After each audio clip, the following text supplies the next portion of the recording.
With coverage you can count on, this is the Erie News NOWCAST. Good afternoon, I'm Elspeth Meisner, and thank you for joining us for your Erie News Now Weekend Nowcast. We start today with a developing story today where the federal courthouse right here in the Western District of Pennsylvania, there's a new case there. LaRon Jenkins, an African-American park ranger, was hired at Presque Isle State Park in 2019. He has since filed a federal lawsuit there, claiming he faced racial discrimination on the job. In court documents obtained by Erie News Now, Jenkins explains that he was subjected to offensive remarks and characterized with racial stereotypes by fellow park ranger Daniel Powell, and that park officials failed to take corrective action. In the complaint, Jenkins says the issues began when Powell was acting as in a temporary leadership role while another park ranger was away. Also named in the lawsuit is Presque Isle State Park and park officials. In its response, lawyers for the defendants say there is an EEO investigation and Mr. Powell faced a 3-day suspension. They responded to most other allegations with a statement that strict proof is demanded at trial.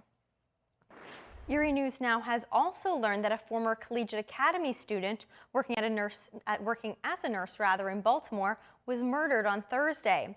According to police reports, just after 4:30 a.m., 32-year-old Shauna Green was found in her home, and she suffered at least one gunshot wound to the upper body. She died later at a local hospital. The alleged suspect is 29-year-old Gomenska Chisela, and the detectives say that he knew Green and he remained at the scene. He is also charged with first-degree murder. Turning now to lighter news in Erie County. Presque Isle was busy this morning, but not with tourists. Instead, it was busy with a group of people cleaning up the beaches. A group of 30 people got up bright and early to pick up trash from the 4th of July weekend. It all started with Jeff McCullough, you can see there. He's the co-owner of Erie Ale Works, and he noticed how much garbage was left after the Memorial Day weekend. He decided to come out and clean the beaches. Now, 6 weeks later, he got even more people to help clean up the beaches at Presque Isle. He wants to do this so it's a safe and clean spot for families and visitors to enjoy. Presque Isle State Park is important for tourism, important for visitors coming to Erie, and then taking the story home with them, and we want to make sure they have a nice, clean beach story to bring with them. We also caught up with a few of the volunteers there along with McCullough. You can hear why they decided to get involved coming up tonight on Erie News Now at 6 o'clock. Turning to other local events, you may have heard that yoga can be a way to unwind and relax, but have you ever heard of doing yoga with puppies? Not exactly a relaxing thought.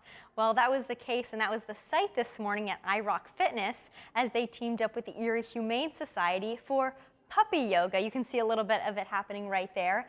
They had 2 sessions today with 30 people in each session to participate in the puppy yoga. The Erie Humane Society recently rescued many dogs from the South, and those puppies will soon be up for adoption. Today's event allowed the puppies to get socialized and hopefully find a new home soon. We're promoting, health and wellness, and we're helping to promote adoptions, and we said, why not? It's an awesome idea. So we were really happy that iRock wanted to work with the Erie Humane Society. Certainly quite an adventure there. Those pups will be available to start being able to adopt next week. You can fill out an application at the Erie Humane Society to bring one of them home to your own home. Turning now to events happening around the region, people poured into Second Baptist Church on Saturday to take part in a blood drive and a vaccine clinic. All throughout the day yesterday, people could come in or give blood or get their COVID-19 vaccine or both. Community leaders partnered with LECOM to make this event happen. They found it better to bring the vaccines to the people in the community to make sure everybody has a chance to get vaccinated. And a minority and women-owned business in downtown Erie celebrated its 2nd anniversary on Saturday. Cafe 710 had quite a sweet celebration at the bakery and cafe on West 10th Street. The owner, Maybelline Howard, says the date honors the birthday of her mom and business partner, Thelma Mae Banks.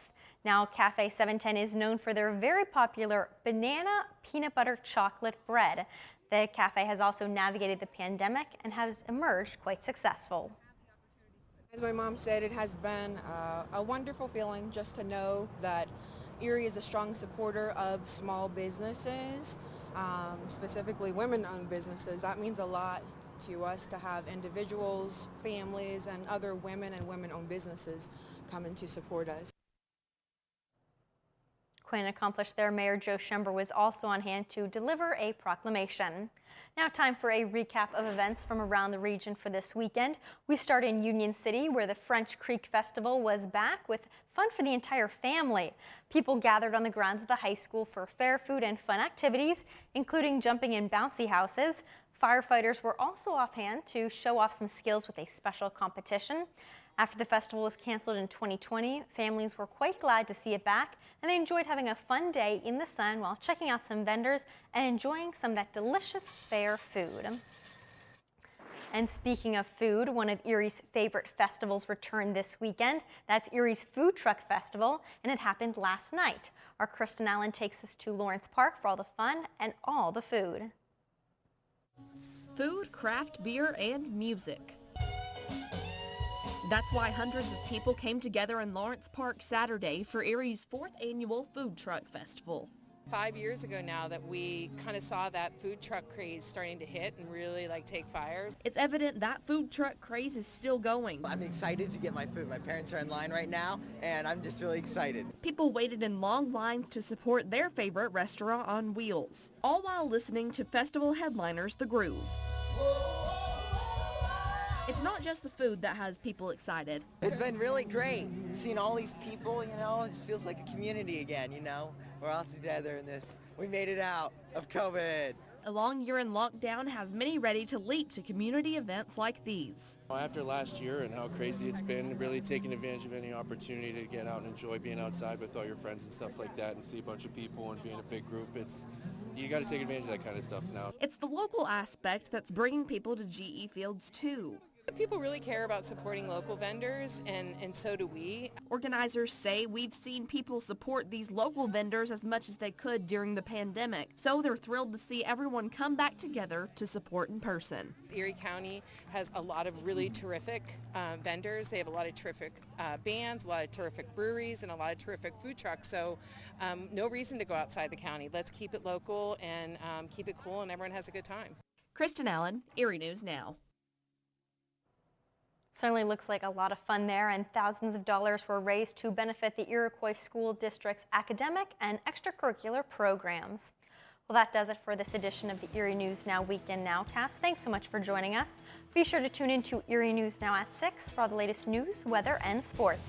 Have a great Sunday.